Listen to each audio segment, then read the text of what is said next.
for the pledge.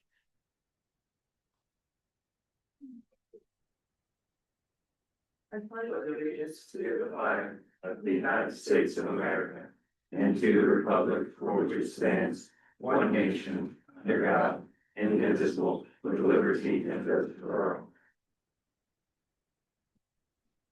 Thank you. Call this evening's meeting to order. First, we have a proclamation. Is there anyone from the Ad Astra Advocacy Center here? Okay, you want to say anything first? Sure. Okay. Good evening, Mayor House and Paola City Council. I want to thank you guys for letting me come tonight and talk a little bit about Ad Astra Advocacy Center and the services we're providing to Miami County to children that have experienced abuse and neglect in our communities. We're very new to Miami County, and Lieutenant Miller is probably going to be very embarrassed by this, but I just want to say that we would not be anywhere we are today without him. He has made sure that this has happened, and this has been a dream of his for a while, and he came to me and we made it happen. And we just signed a lease on a rental space here in Paola, and we're going to be providing forensic interviews, therapy, so any support, any and every support that is offered for our kiddos that have experienced these things. So I just want to say thank you for acknowledging this and being here for our. Are you guys still going in where the chamber was formerly? Okay. Yes, Yeah. correct, correct. And oh my gosh, is that beautiful? Mhm. It's a So beautiful. So it's going to be wonderful. Good. All right. I'll come out there and read this.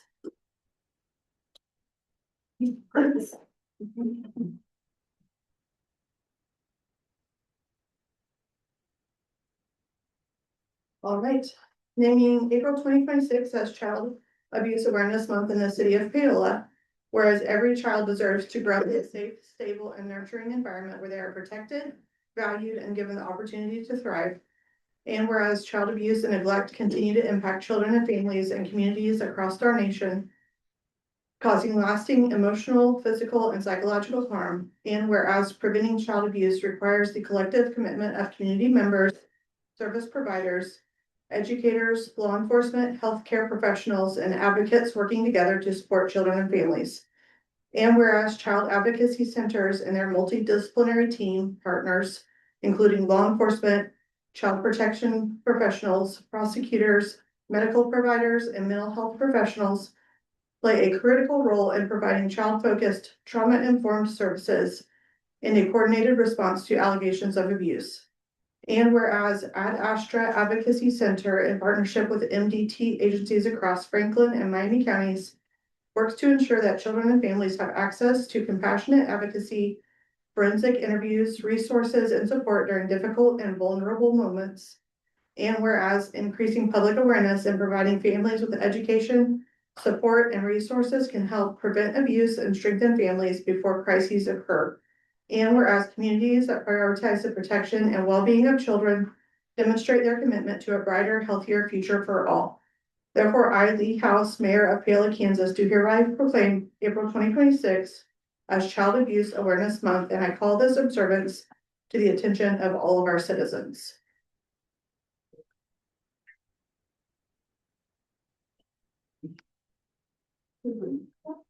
Thank you.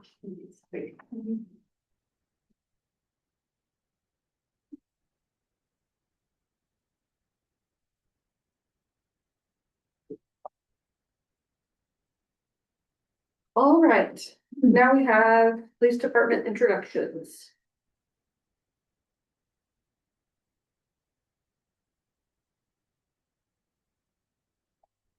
We're gonna go a little out of order. We'll do the awards first. Okay, And then that works. introductions if they want. Good evening, Mayor, City Council. Tonight is a proud moment for me as the chief of our city. Tonight I get to brag about and shed some light on what our officers do during their shifts. As you drive around our city and sleep in your beds, the officers you employ are out and about. To the untrained eyes, these officers may appear just to be sitting behind the wheel of a patrol car or staring at the dreaded computer screen. However, I assure you, these officers are doing so much more. Tonight, I get to award several of these officers that have made a notable difference in someone's life in 2025. In 6. Lieutenant Gazzano, come on up. Our first award tonight is a life-saving award. The other officer involved in this incident is no longer with our department. On November 1st, 2025, at approximately 11:24 hours, Officer Jordan Hallequist and Lieutenant Nick Gazzano were dispatched to a difficulty breathing EMS assist call at 716 South Gold. Upon arrival, officers made contact with a female who was outside the residence showing signs of distress during a medical episode. She became faint and was assisted to the ground by Lieutenant Gazzano as she became unresponsive. As she stopped breathing, both Lieutenant Gazzano and Officer Hallequist initiated multiple rounds of CPR. Once EMS arrived, they were able to apply automated chest compressions device. And after approximately 2 minutes of mechanical CPR, the victim resumed breathing. She was transported to the Olathe Medical Center, where officers were later informed she was stable and alert upon arrival. She was later discharged from the hospital. As a result of their immediate intervention in life-saving CPR, Lieutenant Gazzano and Officer Hallequist are receiving the department's life-saving award.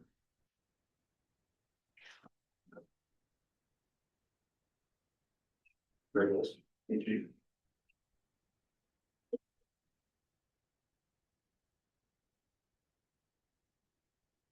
The next one is Sergeant Ovath.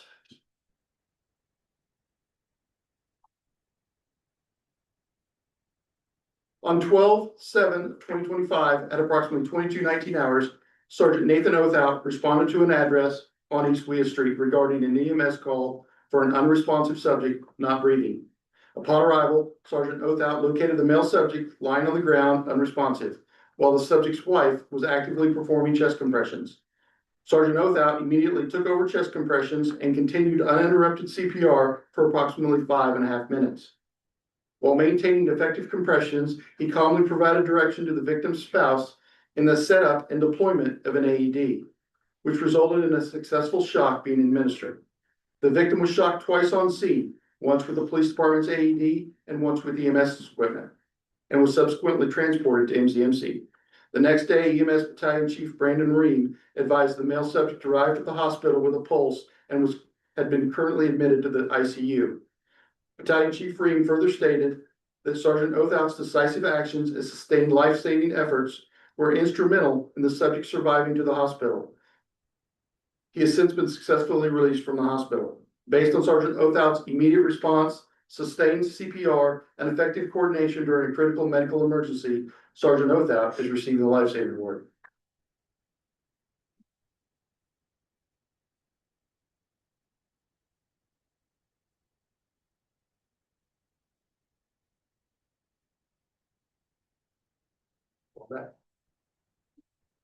Officer Edens. Step on up. Officer Edens is receiving the Police Commendation Award. The Police Commendation Award is awarded to officers who have performed efficient, effective, and valuable police services to the department or in the outstanding performance of regular police duties. On 1/29/2026, at approximately 0209 hours, 8 hours into a 12-hour shift, Officer Morgan Edens was conducting a routine patrol in the area of West Wea Street and South Petrolia Street, when she observed a 4-year-old female draped in a blanket, Crocs, and a long t-shirt wandering around in the snow. The temperature that night was 26 degrees with a wind speed of 2 miles an hour. Officer Edens approached the young child and kindly introduced herself, advising she was a police officer and she was here to help. The child was screaming frantically, "Daddy's in the truck." Officer Edens cleared the vehicle and did not observe anyone inside. Child ran to the front door of a nearby residence. Officer Edens observed the front door and cracked open door and watched the child run inside. Officer Edens approached the front door, announced herself until the father came downstairs. Officer Edens proceeded to conduct a thorough investigation to conclude that no further action was taken. Officer Edens' dedication to staying out of the office and her initiative in conducting a thorough patrol of her city may have prevented a young child from being abducted, lost, or from dying from exposure. Officer Edens' continued dedication, compassion, and work ethic to always hunt is commended. For these reasons, Officer Edens is receiving the Police Commendation Award.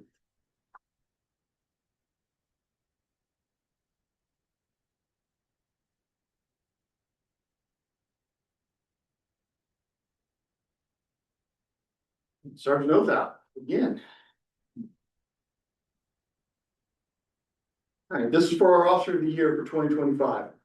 Sergeant Nathan Othout is being presented the Officer of the Year Award. This is in recognition of his exceptional professionalism, leadership, and commitment to the department. Sergeant Othout consistently maintains a professional demeanor and demonstrates genuine pride in his work. He upholds high ethical standards, fully supports the direction and decisions of his supervisors, contributing to a cohesive and disciplined work environment. His reliability and dedication are evident in his consistent follow-through on assigned responsibilities and his ability to exercise sound judgment when responding to calls for service. As a supervisor, Sergeant Othout has proven his capability by earning the respect and trust of the officers under his command. He leads by example, emphasizing officer safety, professionalism, and accountability in all aspects of his work. His approach to leadership fosters confidence among his subordinates and promises a culture of professionalism throughout the shift. In addition to his daily supervisory responsibilities, Sergeant Othout demonstrated initiative and forward thinking through the creation and implementation of the department's Physical Fitness Award program. This program encourages officers to maintain a high level of physical readiness and wellness, directly supporting officer safety and overall job performance. For these reasons, Sergeant Othout is our Officer of the Year.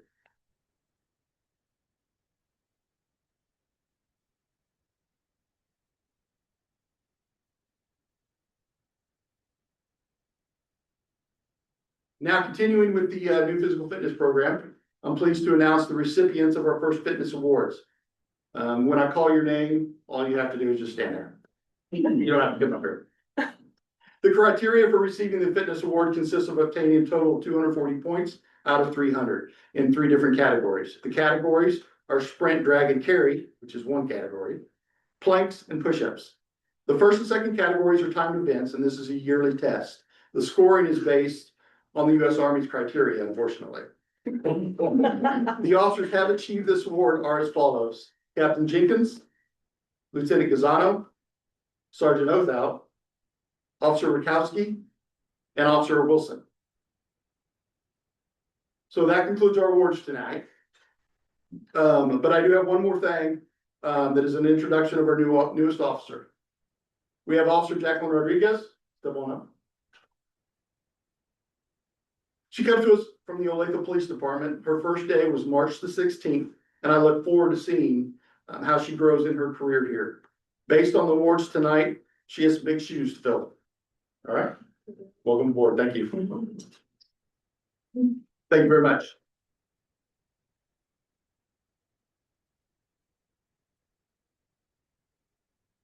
Thank you all for continuing to go above and beyond and serving and protecting our community. It's very much appreciated. All right.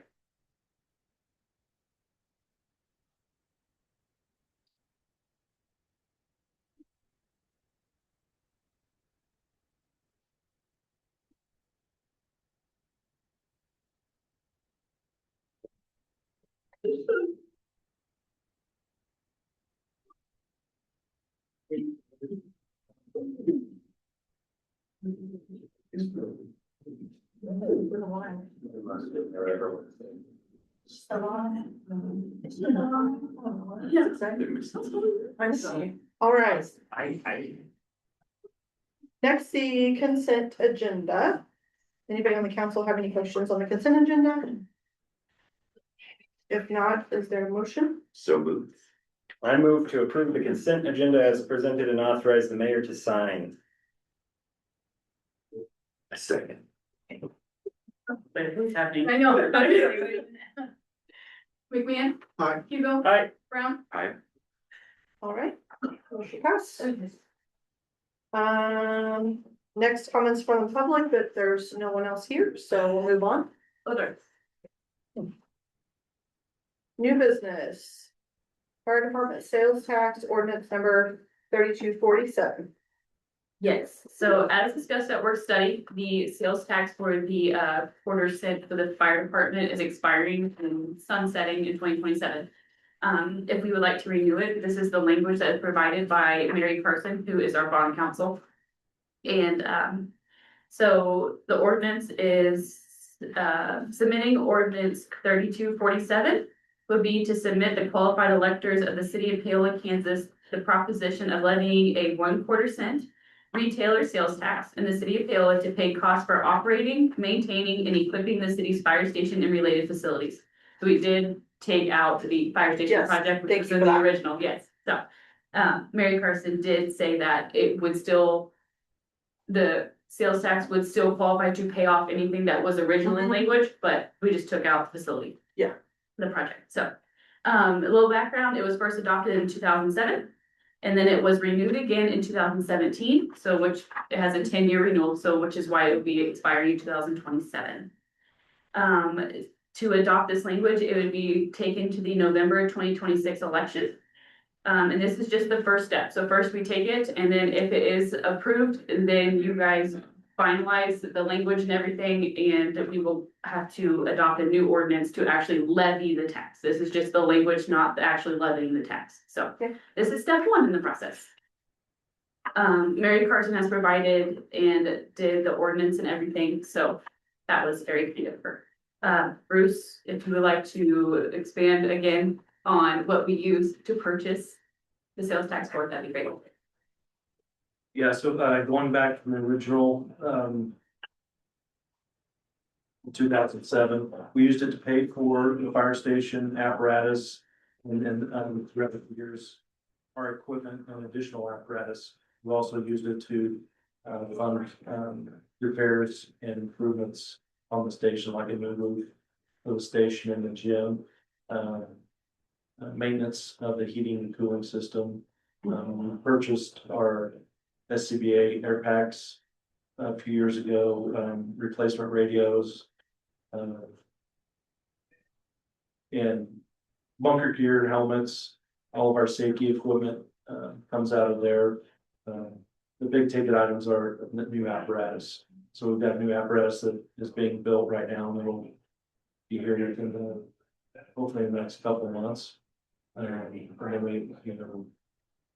when we originally opened the station, that new engine 3 was purchased with funds from the station then as well. So we have an apparatus, our aerial apparatus, which will be coming due for replacement in a couple of years, and that'll be the next probably big project that we'll get funding from this. As well in your memo, we have that for the last 3 years, the average was 560,000 revenue that is brought in for the sales tax. So, all of the equipment and everything that you say that we buy, if we did not have this, we would have to lease it and take it out of the general fund. That's the only funding mechanism we would have.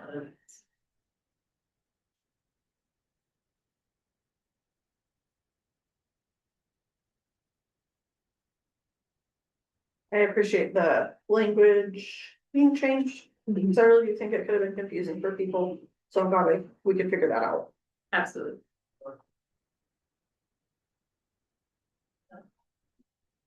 I just had a couple of questions and Go a ahead. couple of comments, Mayor. Randy, thank you for cleaning up the language first. It looks a lot better.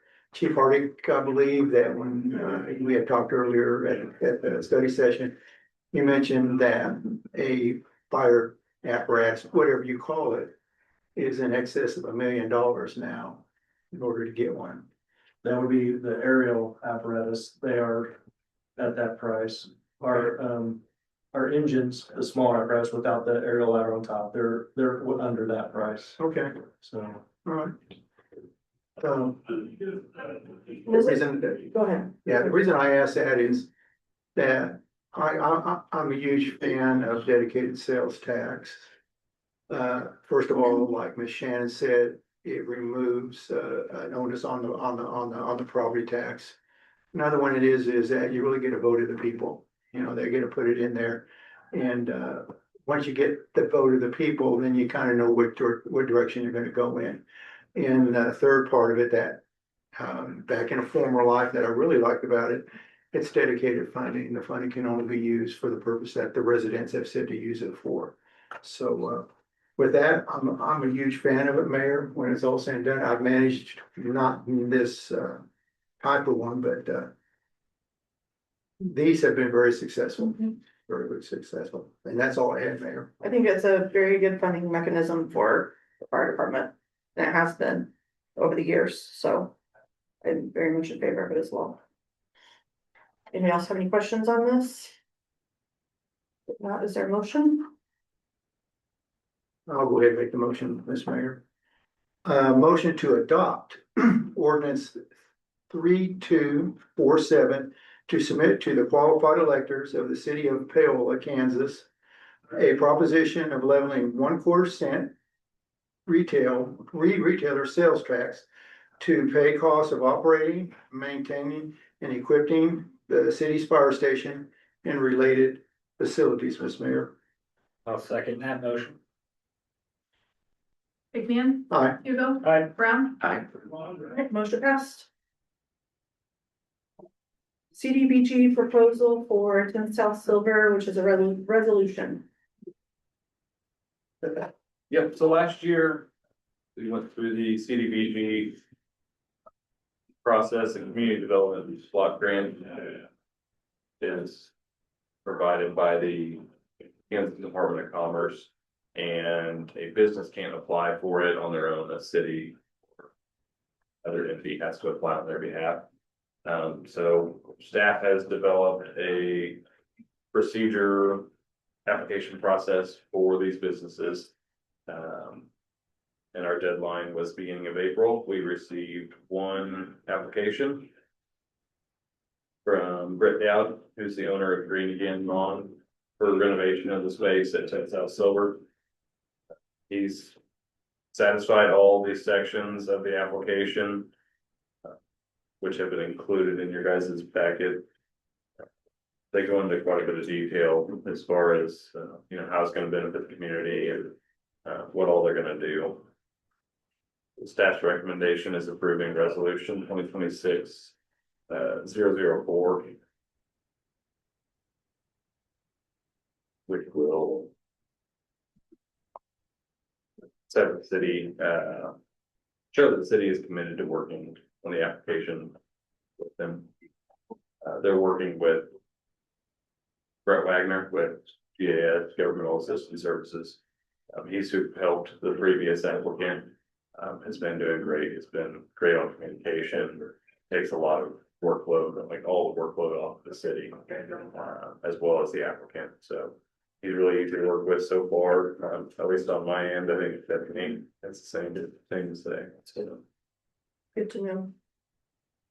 I think this fits very well with what we're trying to do downtown. Yeah. So, and I'm glad you guys came up with an application process in hopes that in the future there'll be more than one. yeah, I'm hoping people see these projects and see that they can get funding from the state. Yeah. Bring their ideas a little bit more feasible. Anybody have any questions for Mitch on this? If not, is there a motion?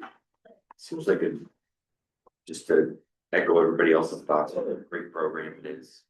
And excited for the future of it.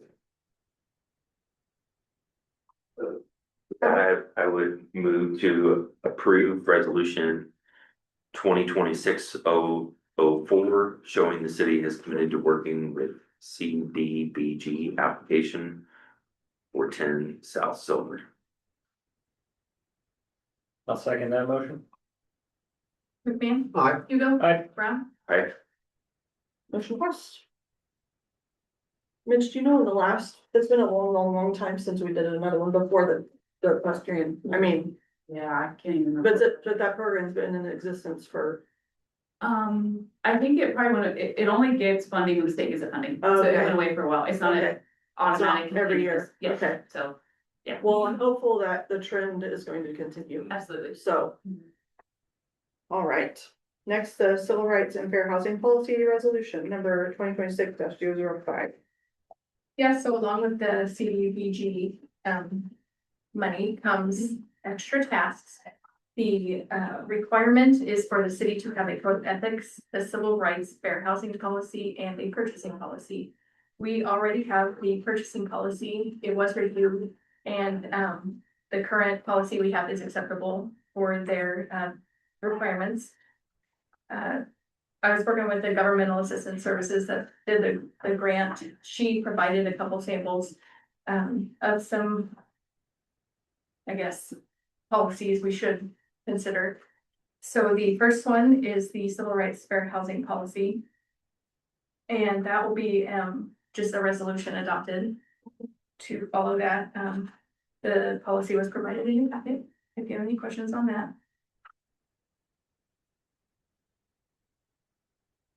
Anybody have any questions on this one? If not, is there a motion? That's Mayor, I'll make the motion. I recommend approving resolution 2026-005, adopting a civil rights fair housing policy for the city of Paola. I'll second that motion. McMahon, Aye. Hugo, Aye. Brown, Aye. All right, motion passed. Code of ethics policy, ordinance number 3248. Same kind of thing. it is, we have a code of ethics policy, but it takes the city council out of it. So now we are going to put this code of ethics into the city code, and that will be good enough for CDBG. Keep us ethical. Yes, probably good to have this stuff anyway. It is, yes. All right. Anybody have any questions on this one? If not, is there a motion? I move to adopt ordinance number 3248, which establishes the code of ethics for the governing body to be incorporated into the Paola City Code. That's it. Go ahead. McMahon, I got that. Has it. Okay. McMahon, Aye. Hugo, Aye. Brown, Aye. Motion passed. Next, the camping regulations, which is another ordinance. Yes, so this one is pretty open and shut. We went over it real fast at work study. Currently, we have designated campgrounds, tents and RV at Lake Minola. But what we don't have is regulations saying you can't park or camp anywhere else on public property. So we have some floaters that like to try to do that in our parks. And right now we have nothing to actually have some backbone to it. So we are suggesting the following language. It shall be unlawful for any person to erect, maintain, or occupy a tent, shelter, or temporary structure for the purpose of camping on public property, or to store personal property on public property in a manner consistent with camping or habitation. The restrictions shall not apply to camping activities in the designated camping areas at Lake Myola. So, for those few that like to just spread their stuff also on our public property, this will help with that as well, so. And this will be police department enforced, I assume. Yes, ma'am. Okay. All right, anybody have any questions on this one? I'm struggling with this one, and I just don't have a peace about it in my heart, knowing who it's gonna affect. I don't know. I may have a misunderstanding of who, like the problem that exists, but I feel uneasy about it. I think it's a fair observation, but at the end of the day, I also would present the argument that anybody who's privatizing the public space in the commons is disregarding the rest of the community at large with that action. So I would argue that it's beneficial to the community as a whole, even if the enforcement thereof could be perceived as, you know, a little harsh to the individual. That's my view on it. Yeah. I'm welcome to hear your side.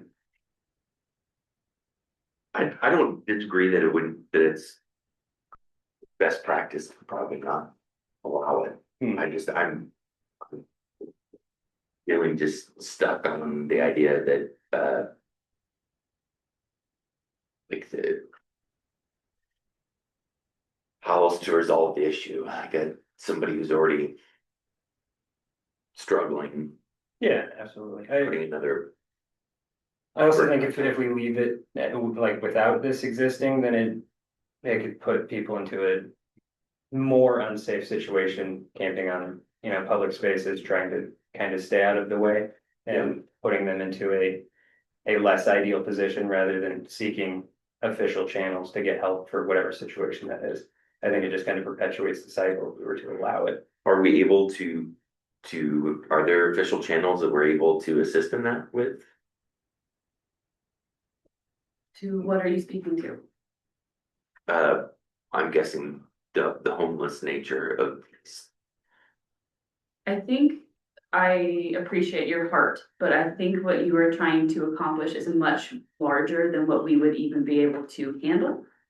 We do have my father's house that we are trying, although they don't take individual males, they take Right. families.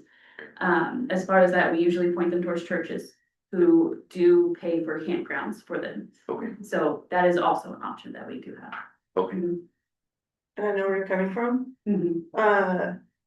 But also, I know I've heard from people just concerned about feeling like they can freely enjoy our parks and Yeah. stuff. I- Because I'm just looking at it as a whole. Because I know where you're coming from, and I think as difficult as it is, and, I want people to feel freely to able to enjoy our parks and stuff. But I also think if we do have resources that we can point folks to, that would be very, Mhm. very helpful, instead of just, but. Yeah, I think enforcement would be the crux of that. Yeah. I don't see any reason to be super heavy handed with it or And we do have- aggressive by any means. We do have some local resources and stuff, I so. wasn't worried. You guys do a good job. Yeah, they do, they do. I've watched you guys firsthand do it before, and it's you do a great job with it. I don't know that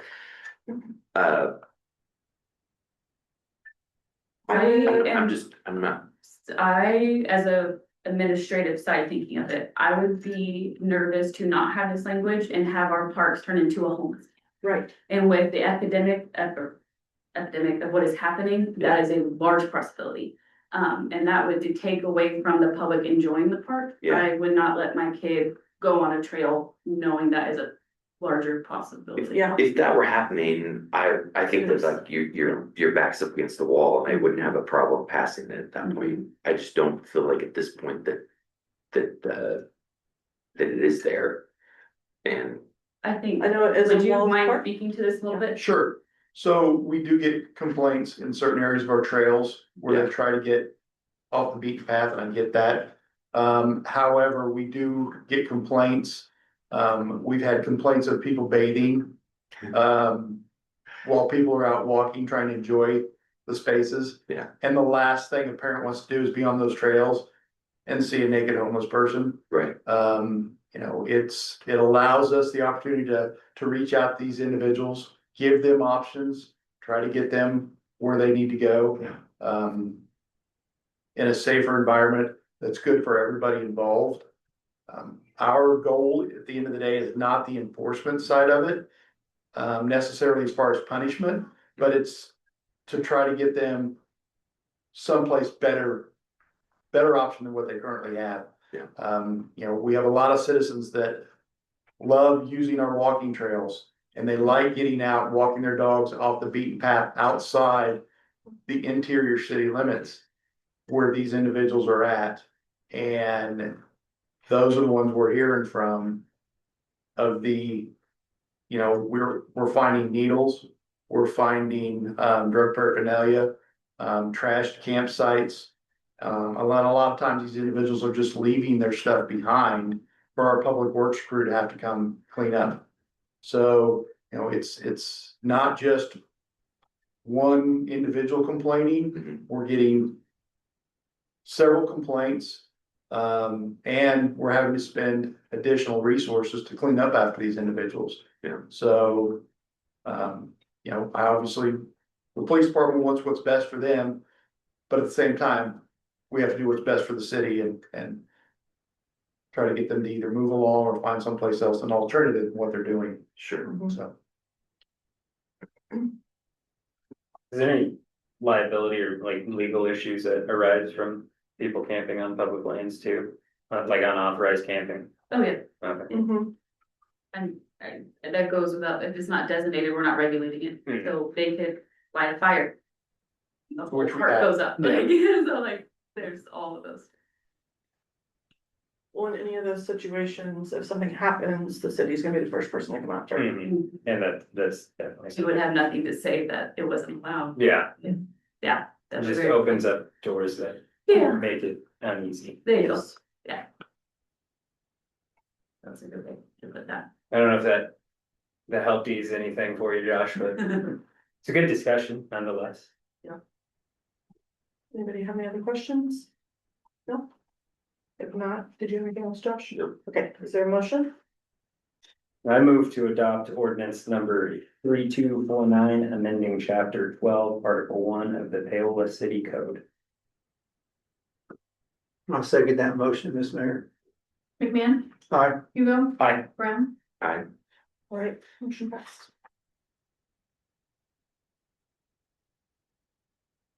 I appreciate you raising those concerns. They're Yes. definitely good for us to discuss. Pickleball court proposal. yes,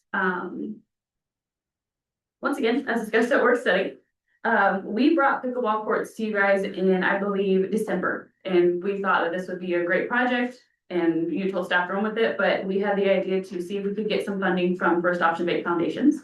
And thankfully, they have funded $50,000 and the Paola Rec Commission is giving us $10,000. So to be able to construct a pickleball court, we're gonna take one of the tennis courts and repurpose it. I say repurpose, we're gonna tear it out. We're just repurpose the area. We're not gonna repurpose the pickleball court. Or the tennis court and replace with a pickleball court that's large enough for 2 active courts. The fee for, it's a turnkey, so they're gonna tear it out, they're gonna do, the concrete pad, they're gonna do the ceiling, the painting, and put in the nets and everything, so is $70,500. With all the contributions, the city's portion would be $10,500, and that would be taken out of the quarter cent or half cent sales tax for the parks.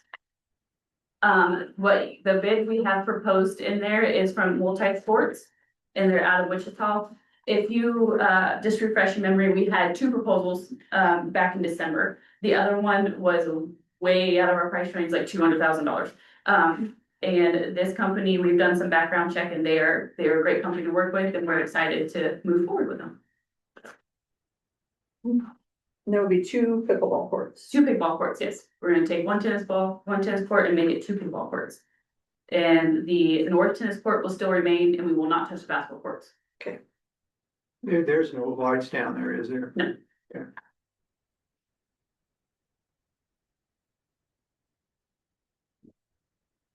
All right, One more thing I do wanna put, I do know that in the proposal, we talked about possibly fencing.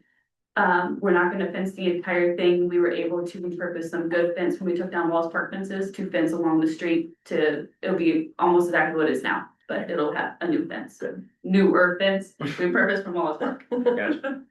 we've got good at repurposing. We're frugal. Make do with what you got. There you go. Any other questions on this? Very exciting. I know there'll be lots of use out of it. So, If there are no other questions, is there a motion? I'll make a motion to approve the proposal from Multi Sports LLC in the amount of $70,500 for the construction of the new pickleball court with the financing as submitted by the city manager. I second. McMahon, Aye. Hugo, Aye. Brown, All right, motion passed. We need to play a city council game. Let this get done. Yeah. we actually did do that at the fire station, not city council, but staff had pizza and stuff. Thank you. Yeah, really. Yeah, wow. Did Like Sam, you? I don't know if any of you were on it, I was very excited. Were you? I don't think so. I was here, I know. You were. Yeah, but I was very with that. I know, I Yeah, was I played pickleball very regularly. I was a participant, I'll tell you. As long as they had an iron lung set up out there for me for about 10 minutes is all I ask. Oh, Too fun. all right, downtown master plan. All right, so, we're continuing our project for the downtown master plan. So the RFP was posted on the website, Miami County Public, and on the American Planning Association website, on February 18th. The bids closed on the 12th, so we had almost 30 days. We tried to get as long as we could for that. We were gracious to receive 12 firms, so 12 submissions, and the whole list is there for you, but the top three that the selection committee rated was Confluence, Multi-Studio, and RDG Planning and Design. After reviewing all of the rating, and then we also sent, some had 9, some had 10, it just depended on the proposal and what clarification the selection committee had. Sent some follow-up questions, and after reviewing the follow-up, information as well as the ratings, staff would recommend going with Multi-Studio. We think that their scale of what they can provide is exactly what we're looking for, as well as their ability for, community engagement and how local they are. We just feel like they are a great fit for us. With that saying, any of the top 3 would deliver an excellent plan. So we were very, very grateful for what we got. They are also proposed to stay within the $75,000 budget, which was proposed by city council by putting it into the 2026 budget. And that will come out of general fund. Any questions? People are really excited about this, and I think all of us are. Yeah. It's a big step for Pretty us. exciting. Anybody have any questions or comments for Randy? Yeah, I mean, the square got such potential right there, and our newest member of the square, the Fire Lake Sobery, I was able to visit that. And talk to the lady that was there today, and the component that I asked her how she liked it, she loves it, loves foot traffic. The component of the internet sales, which is a big part of stuff now, and she seemed very, very proud, was not the owner, but it was a lady that was working in there, and it made a very, very nice location where that's at. The owner loves being on the square. Back Yeah. on the square, because they were there, left, came back, but it's a different owner also. Yeah, I But she guess, enjoys it. yeah, there's several businesses I hear good things about the businesses we're getting at the square. Any other comments or questions? Thanks to the selection committee, Mhm. those things are not easy to be on. No, they did a lot of work. It was a lot of proposals to read, and Mhm. they did a good job, so. I was very pleased and surprised how many people submit. Yeah. For it. Yes, we were ecstatic. Other than the review committee that had to review them. And the price range was quite Yeah, it was- impressive. yeah. Yeah, Yeah, it's amazing it came at 75,000. Mhm. yeah. All right. Any other questions or comments? If not, is there a motion? Yes, I move to approve the proposal from Multi-Studio for the development of a downtown master plan and authorizing the necessary signatures. A second. McMahon, Aye. Hugo, Aye. Brown. Bye. Motion passed. Next, the transient guest tax funding recommendations. This is my one agenda item here that I present. So the tourism committee met last month. And this is our annual, grant disbursement. So you can see on your pages what was requested and what we proposed. For the grant amounts. Unfortunately, we can't give everybody everything they want because we don't have that much available in funds. So this all comes in through obviously transient guest tax, so we can only spend what we have. But we do a pretty good job, I think, of spreading it out. Nobody new this year. These are all former recipients and all great events for our community. Anybody have any questions on these? I just got one question. Go to the second 2 of 2. Come down there to financial impact, Ms. Mayor. Beginning in 2026, the tourism committee to grant $6,000, and I don't have nothing to give the historical museum $6,000 instead of having them apply for the DG grant. So is that going to come off the top? That is in addition to the 29,000. Okay, And the reason we started doing that for them, they approached us, they have a lot of people willing to donate for specific events. Yeah. Which this transient guest tax fund does. And, they were always, or the last couple of years were requested the highest amount. So we try to find what we typically gave them, and then we just grant them 6,000 a year out of the fund. Annually, that they don't have to apply for because they can use it for Operations. operational stuff. okay. Cause people aren't as excited about paying for the light bill. Hmm. You know, so Understood. that way they can use it for anything. And it freed up some funds for actual special events for everyone else. And they are doing a good job over there. They're doing a really good I've been job. to several of their events and very impressed, and that's a big part of our square now. Yeah. And the small business community plus the museum around the square are very supportive of each other. Yeah. They're doing a good job of sharing the love. Any other questions on it? If not, is there a motion? I move to approve the disbursements from the transient guest tax as presented. I'll second that motion. Okay. Oh, I'm sorry, I'm just concentrating on this, on my next item. Aye. Hugo. Aye. Brown. Aye. Thanks. All right, And good for you. thank you all. And I know I got a young guy. the recipients really appreciate what help they could get. Good that we can at least get to everybody. Well, it's good to have a mechanism to, or places that pour into the transient guest tax. All right, staff reports. You heard it, do you have anything else? Well, you know, we had a 2 tornado go through the Hillsville area. Started in Ottawa, lifted up and then landed back down just west of the lake, and then went almost 3 miles to 169 highway.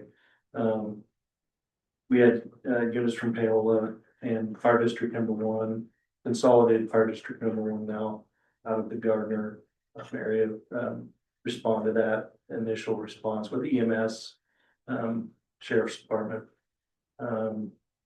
Last night, they also, emergency management activated Kansas Task Force 3, which is Olathe, Shawnee, and Kansas City, Kansas Fire Department responded with their special operations teams to do searches. So we assisted that last night. We completed 100 structure searches last night, and then this morning started back up and ultimately searched 286 structures. And they did this multiple times. So they did a primary search and then a secondary search to confirm that, you know, nobody was inside of that. And so fortunately there was only minor injuries. Only one home was completely destroyed out of that 286 structures. So it was a lot of commercial, was storage units, and the RV park had some damage, but only 16 total were just totally destroyed.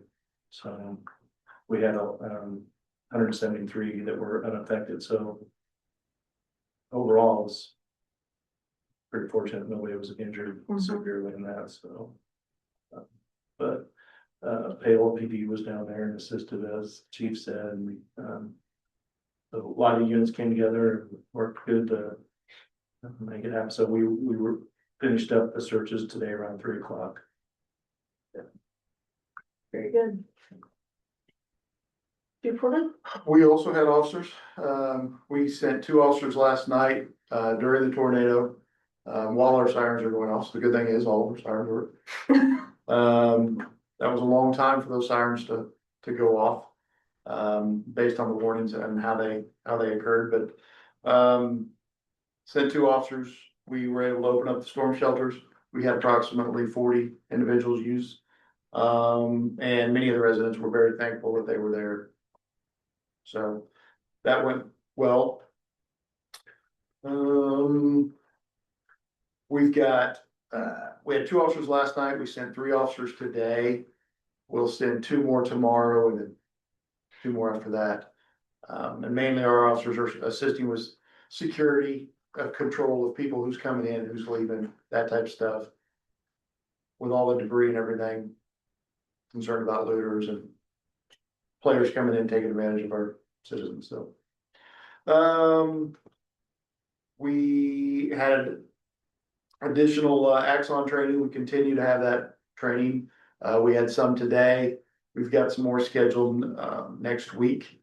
We've got 2 left, the VR training and the drone training still left to do. The Taser 10s are in the field, all the officers are carrying them. They're gonna be a great tool. We spent 6 hours of training of scenarios, utilizing the VR headset. Of just hands-on using those devices, and the officers had a good time. Tasing the role players. And nobody volunteered to take the ride, so unfortunately. But, that's all I got. No, I'm not going. Let's say you can support. No. Have you had to use them in the field yet? No, Okay. We're ready for another video. I'm definitely looking forward to it. We've been on a roll here with the old ones using those and so, yeah, I'm looking forward to see how well they work in the field, so. Mitch? So we're up to 133 permits for, kind of just slow and steady. Spring's around, so everybody's starting a project, so it'll ramp up. Planning Commission, next week, we have a public hearing for a CUP amendment / new CUP for 610 North Silver. That is the old Sonic building. You guys remember approving a CUP previously for them to have refrigerated storage for all the restaurants. That's going so well for them. They've actually wanted to start branching out, selling produce to other restaurants throughout the area. In order to do that, it kind of puts them into a different use category. So they either have to get an amendment or get a new CUP. So it's gonna be heavy retail and service, which in thoroughfare access is anything from hardware store to a grocery store. It covers a wide range. So that'll be up, and then the following month, come to you guys for a decision. And you haven't had any truck issues or anything like that, cause I know it was like they couldn't block Silver Street and all. Correct. You haven't had any We issues with them? We haven't had any, that was another thing that brought it up was, originally I had put in there no overnight parking. They need one overnight spot for that delivery truck. And so that'll be an amendment to it, that I'll be putting forward to Planning Commission. And then we, with the help of Janet McCray, big help, have some website updates to the city website for the development and tax incident page. She went through and updated everything. You guys should take a look at it. It is amazing. It's like her brain on a webpage. Right, it's perfect. I know. Oh my gosh. I don't know if you guys remember seeing the Think Miami County pages. It's a lot like that, yeah. She did a great job. Yeah, and she continues to tweak it and add stuff here and there, but ton more information for anybody looking to develop around here. So hopefully that helps with new development. Good. Look out. Maybe it'll be also helpful for your department to not field as many phone calls. when People go to the website, Yeah, maybe, hopefully. We can point them to the resources. Yeah. That's helpful. yeah, good. Anything else, That's all I have. Randy? Just a reminder, I will be on vacation next week. So Stephanie will be your point of contact. On that note, I'm gonna brag on Stephanie because she has been going through all the software changes for the entire city hall on top of the auditor being here this week. So she has done amazing and so I just wanted to brag on Stephanie for her because we would be very lost without her right now. So all the time lost without her, but especially right now. So think of her. Stephanie, I don't have anything. you don't wanna talk, you're done.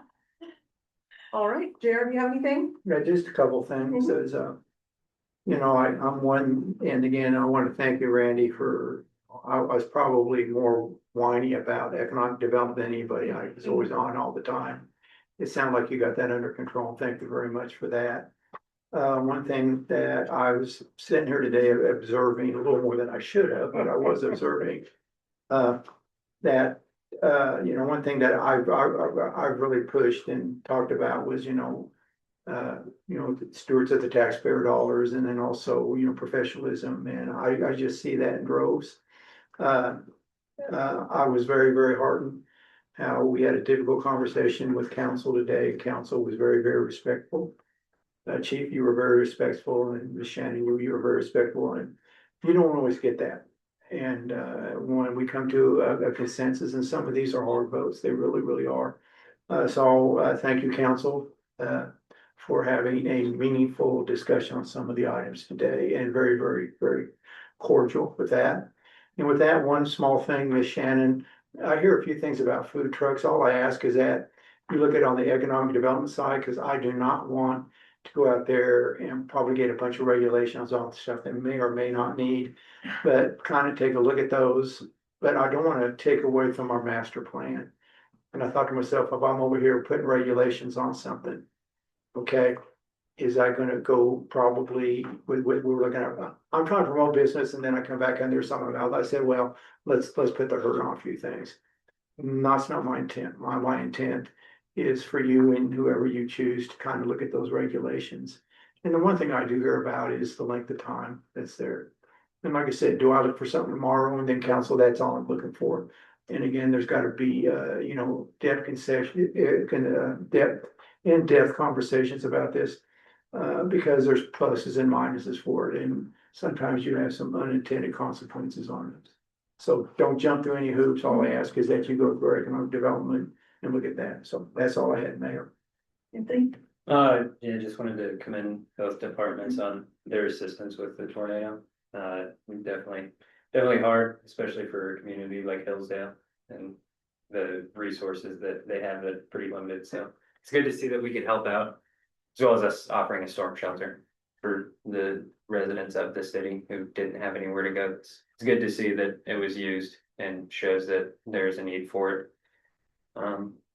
Brett's not here, usually I have something for him, but the fountain looks great, very blue, so Very blue. Stephanie, if you wanna let him know. So it looks great. Outside of that, excited for the master plan. Good to see that multi-studio will be hopefully stewarding some really good ideas. They'll get an email first thing tomorrow morning. And they are, I think, gung ho to go ahead and set the kickoff for the Yeah. day. So probably when I get back from vacation. Good, Good. very excited. Yeah, and it's good that we have somebody in an office in Westport instead of driving from Iowa. Yeah. And I'm gonna be excited that they're that close, cause I can drive up there. Outside of that, just excited for the master plan. It'll be a good time. I'm glad you're excited. You're gonna give me a hard time. Okay.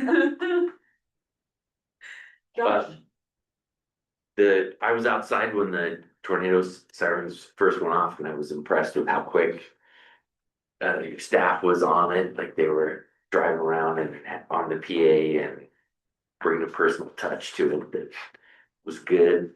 And I didn't know everything y'all did, but thank you again so much for all the search and rescue. So thankful that nobody was hurt. And Did I have yeah, to tell you to get back inside? I'm not gonna comment on where I was during this the whole time. Nothing more Midwestern. So do you guys drive around and like, I guess I've never. So yeah, our first responsibility is like Paola to notify That makes those sense. individuals down there Mhm. and hopefully get them all cleared out of there so we don't have what's happened at Hillsdale Lake in the past. Yeah, And then, yeah, they'll drive around and make additional announcements depending on what we got going on. okay. Guess It I've was never knew. very quick. I'm glad you brought that up. It was impressed. Wow, it was like almost simultaneous with the sirens going off. Pretty cool. And just, I'm always encouraged by all the work y'all do.